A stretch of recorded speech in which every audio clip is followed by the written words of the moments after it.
We have another very special guest on the line. We've got Linda Bennett. She's running for Congress in North Carolina's 11th congressional district. This is the district of former Congressman and now White House Chief of Staff, Congressman Mark Meadows, who really is one of a good friend of mine. I got to know him really well in his time in Congress, and he's doing a fantastic job at President Trump's side. And so now Linda Bennett is running in this key congressional district here in Western North Carolina. Linda joins us now. Linda, thanks for joining us here on Breitbart News Saturday. Hi, Matt. Thank you for having me. I'm a big fan. Okay, so let's start with where we're at in terms of reopening North Carolina. So, because if I'm not mistaken, Governor Cooper is kind of slow rolling things there. He's not the science, the data, the doctors are on the side of reopening the state of North Carolina. I know you're out there calling for this as well. Where do we stand in the process of reopening the state of North Carolina? Well, Matt, Governor Cooper had a briefing this week, and he decided to extend the stay-at-home order until May 8th. And that means we will not even begin the first of 3 phases for at least 2 more weeks. We're really ready to get back to work, get started, getting the process started. And here in North Carolina, we're doers, and we want to see the economy booming again. And to do that, we're going to need to get the businesses planning and making decisions that are needed to get people back to work and get the state reopened. And we really feel like it's important to flatten the coronavirus curve. There's no doubt about that. But we don't want to flatten small businesses and our families here in North Carolina at the same time. And those briefing numbers did show that we're moving in the right direction. So that's optimistic. So it seems like people there, and we saw some protests in Raleigh. It seems like people in North Carolina are getting they feel like it's time for these lockdown orders, these stay-at-home orders to come up and to be lifted and to be able to enter phase 1. The science and the data is showing that it's time for that in states like North Carolina. I understand that in New York and in New Jersey, because they've been really hard hit by this, maybe you need a little bit more time. But the state of North Carolina is pointed in the right direction, and they could begin doing things like what South Carolina is doing, like what we're seeing in Texas with Governor Abbott. But do you think there's an element of politics here with Cooper? Is he playing a little bit of politics here with President Trump because he's a Democrat governor? Obviously, North Carolina is a key battleground state. It's where the convention's going to be this year in Charlotte. Is Governor Cooper maybe playing a little bit of politics here by trying to keep the lockdowns extended longer than scientifically necessary? Well, I can tell you that I strongly support President Trump and the way he's dealing with the COVID-19 crisis, and so do the people here in Western North Carolina. I don't think there's any leader that's better equipped to handle this crisis than our president. And I know the coronavirus is highly contagious, it's dangerous, it's deadly. But President Trump's early actions, he stopped the flights coming from China and Europe, and the other things that he's done have really shown that what his actions were proper. And his initial reaction was to put America first. And that was the right thing to do. So now I also believe that he is kind of taking a balanced approach. He understands that we've got to balance our health and safety with our financial security. And so President Trump's 3-phased approach to get people back to work safely and put our economy back on track is probably the correct approach. And compared to Governor Cooper, who instead of targeting the areas and the groups that are most vulnerable to COVID-19, like the elderly or people with pre-existing conditions, he's targeted the entire population of North Carolina, all 10 million people. And I can tell you that speaking as a business owner, I can tell you that the uncertainty has been really terrible for my business. And I was talking to Dale Folwell, listening to him today at our convention, and he's our commissioner of insurance, and he had COVID-19. This kind of speaks from personal experience, but he was telling us that the legislature has never been asked to vote on any of these executive orders, and nor has the Council of State ever been briefed or updated on the crisis and the handling of the crisis. So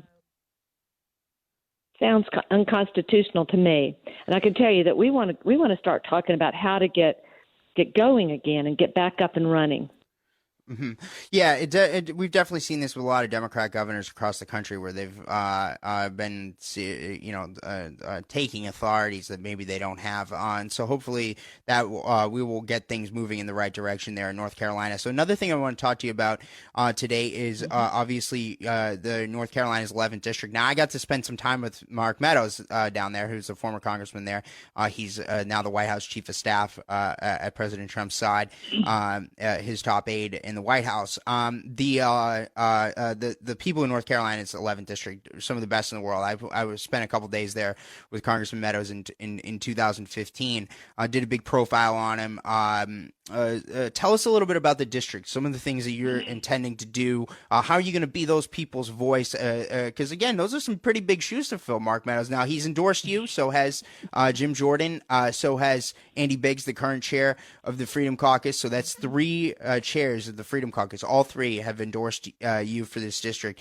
So have other top conservative organizations like the American Conservative Union, the Senate Conservatives Fund, House Freedom Fund, Dave Bossie, Citizens United, Susan B. Anthony List, many others too. But tell us about how you intend to represent the people of North Carolina's 11th district. How do you intend to take the torch, if you will, from Mark Meadows? Well, I'm calling you today from the mountains of Maggie Valley, North Carolina, and it is beautiful here, Matt, as you well know. And this district is very conservative seat traditionally. And I think it's important to the people of Western North Carolina to have a true conservative representing them. So it means a lot to me that these high-profile conservative figures across America have come out to endorse me. And we're getting ready for a runoff. It's going to happen on June 23rd. And I think that the runoff's going to have very low turnout, but we do have a path to victory. I'm the most conservative one in the race. I have an activist background, and I have the most experience by far in business, both Democrat or Republican. And I think that's going to be important in what's coming up. I've been in business for 34 years, and I think the business experience is going to matter because this COVID crisis is not just a health issue, it's an economic crisis, and it's a constitutional issue. So I think it's going to be even more important than ever that every bit of my business background is going to be needed to when we get back out of this stay-at-home order, to get our businesses back up and running. It's going to be extremely important. But I'm also a very strong constitutionalist, and I've learned when I've been negotiating as a real estate agent to put other people's interests above my own. And I think that's what a good representative will do in Congress. And I think customer service in the real estate industry, 34 years of customer service has trained me to give constituent services here in Western North Carolina, which I think is something we can accomplish every single day, is to work for the folks back home and help them deal with their issues with the federal government. But I also have a lot of free market capitalist background. My business is one of the most free market businesses left in America today. And as we face this economic crisis, some people will take every advantage of a crisis to move their agenda ahead. And I think that we need somebody that has a strong free market background to face the issues that we're going to come up against and keep us a capitalist free market nation. So we're doers. We're people of action. And we want to get this country back to work again. Yeah, so as we're beginning this reopening process, I mean, the economic level of devastation that this coronavirus crisis has caused and is continuing to cause it's gonna take a long time to really get back to where we were. And so, tell us about how you intend to bring that business background that you have, because this was another thing that I think was really important with Mark Meadows, is that he came from a business background too, a real estate background, just like yourself, just like Donald Trump, by the way. So all three of you guys have that in common. How do you intend to take that business background, that real estate background, into Congress and apply those real world visions in the House of Representatives as we're tackling all of these different major challenges that we're going through as a society and as a country and as an economy? Well, something we've learned, because I started my real estate career when President Reagan was in the White House.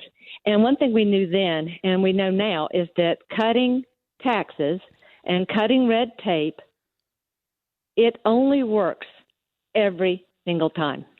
So if those things can be accomplished, and I would love to help President Trump make those tax cuts permanent that he's already implemented.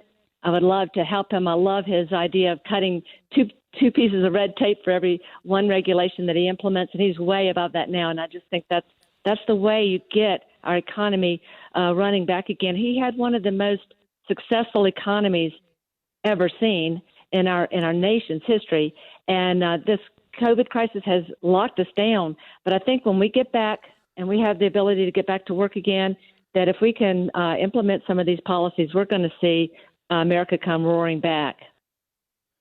Mm-hmm. Linda Bennett, candidate for Congress in North Carolina's 11th congressional district. Where can people go to learn more about you and get involved if they so choose?